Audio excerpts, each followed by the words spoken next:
Halata na nag-date tayo, ah. Dapat lang, no, hello. Pero yung sinisingil mo pa rin. Sino? Yun. Ayos ah. Sabi sa'yo, ikaw na lang. Ikaw na nga. Bakit ba? Sino ang pinaka-naapektuhan nang nawala yung show? Lahat. Ako, grabe, iniwan niyo. Lahat. Munti ka na ako mag-suicide mo. Grabe. Tapusin ko na buhay ko nun eh. Pero siguro ito si Angelo. Kasi hanggang ngayon, hindi ko pa rin... Napapanood yung Iiyak yan si last Angelo. episode.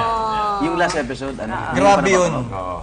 Sobrang sakit nun. Actually, totoo yun. Sobrang Actually, sakit. meron kaming last episode. What? Uy, sige, sabay-sabay natin panoorin. Hindi ko kaya. Oh my gosh. Ha? Ano yun? Ay, meron na. Panoorin niya yan? Oo. Meron? Oh, pwede. Ready? Kasal. Ito yung last Part lang, episode. part.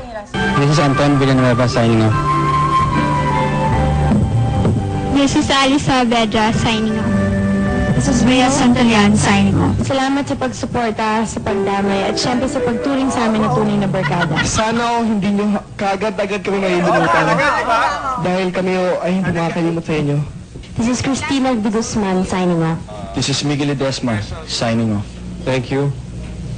This is Joaquin Torres III signing off. Iiyak si Bob, oh. Wow. Oo, iyakan talaga yan. Grabe yan. Yun yung mga ano. And history Hindi natin was pina-sign off si Anje. Oh, ito. Girl, mag-sign off ka muna. Mag-sign off ka dito. This is Peachy Ria. Ano yun? Salamat, salamat. Angelo, sabihin mo, magbabalik ang Tonight with Arnold. Sabi mo. Magbabalik pa ang reunion ng TGIs. Go, go! Ikaw na. Magbabalik ang... Ito, camera mo. Pasensya ka na sa tissue, may banana cue. Oo nga. Ay! May mga cellphone pa siya na. Lagkit-lagkit, ah. O sige, sabihin mo, magbabalik ang reunion. Magbabalik ko ang reunion dito lang sa Tonight with Arnold.